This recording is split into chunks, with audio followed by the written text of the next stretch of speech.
The story of Joseph is so motivating and so powerful. Joseph was, first of all, his story was so complex. But to begin, his father favored him. His father loved him. He saw something in him. And not like in a way of Joseph being a golden child, but his father just adored him because they had a colorful family. His father had other children from other wives, and he just saw something in Joseph, and he loved him so much. So his siblings were actually jealous of him because Joseph had a gift. God gave him a gift. He could interpret dreams. And on top of that, his father I believe he had a pure heart, and his father loved him.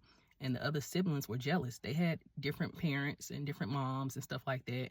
So they were very jealous of him, and they did him dirty. They sold him into slavery. And like, wow, just think about it. How many of us have siblings that we have sibling issues with our siblings? We have issues with them. And some of us had to go no contact on our siblings. But his siblings did him dirty. And one of his siblings, Joseph, he was upset with all of them, but he kind of was a little bit more softer to him because he was like what we call an enabler. He was just following the rest of what the siblings were doing. He knew it was wrong, but he wasn't going to stand up and do the right thing. So they went back after they sold him into slavery. They made his father believe that he was killed somehow, and his father was devastated. So they sold him into slavery in a land in Egypt, and as soon as he got over there, there was this woman, and she was, not a good woman, and a lot of us would call her the P word over here. And she wanted to sleep with him, and he did not want to sleep with her. He did not want to do it with her. And she falsely accused him of the R word. So how many of us have been falsely accused by the narcissist of something? Someone, actually a survivor, reached out to me and told me that he was falsely accused of SA. And that is so hard to go through, guys.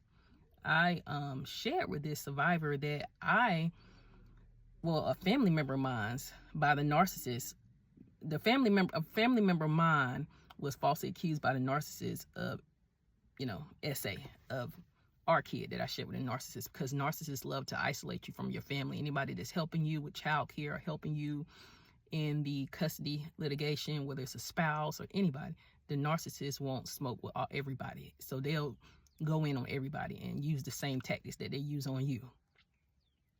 So Joseph, he was falsely accused of that, and he was thrown in prison. So just imagine the stress and chaos.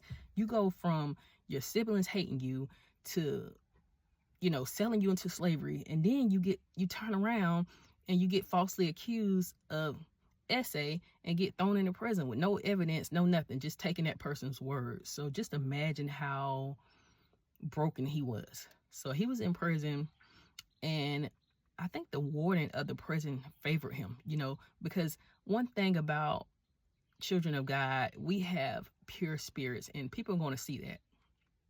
He favored him, and they end up understanding his gift, and they let him out, and he ended up becoming like the second in command of Egypt. And that was a powerful position. He ended up getting married, having a wife, having children, and being blessed, having bread, money. He became the man. So just imagine the story.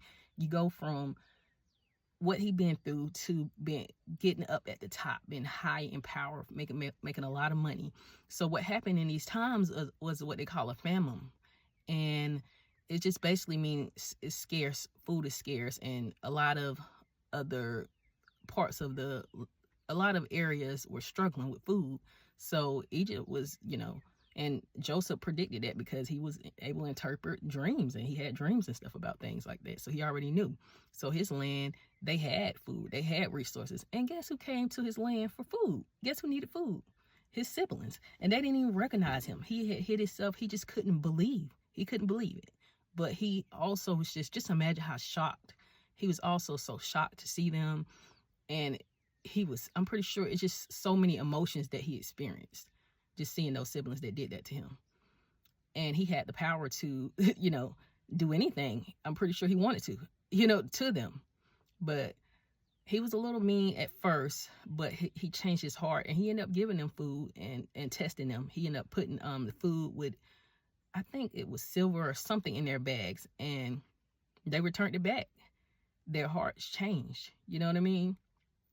And he tested them a few times, but they returned it back, and he ended up telling them who he was, and he helped his family, and it was just, it's a lot to take from this story, right? But the first thing I really want y'all to really interpret is the false accusations.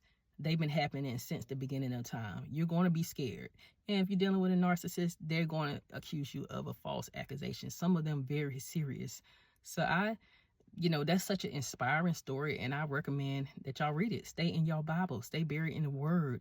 God is going to help you with this co-parenting situation you have going on with the narcissist. I am free now, so I'm so thankful, but in the years that I've put into the legal system, I was a mess. I was beat down sometimes, but the closer I got to God, everything started working out. You got to be intentional about your prayers too. I don't know what y'all praying for, but I'm going to tell you, I'm just going to give you an example. If you're praying for the narcissist to go away, that may not be God's intention for them to just go away. So you can kind of pray for other things. You don't have to be angry at God. You can kind of pray, hey, God, can you give me the evidence that I need? I don't know what to do. Give me what I need to help me and help my child. I'm tired, and I guarantee you, if you pray intentionally, God will give you something that you prayed for. I know it happened to me. And boom, I won sole custody after I really got more intentional about my prayers. So y'all, don't give up. Stay in prayers. Listen to gospel music. It's so inspirational. You really need Jesus at this point. You really need him because you're dealing with a very dark person. And some people believe, different things about the narcissist. They believe they're a minion of the enemy, Some people have seen things in their eyes. And I'm just going to say, you really need to stay prayed up because things will get better with time.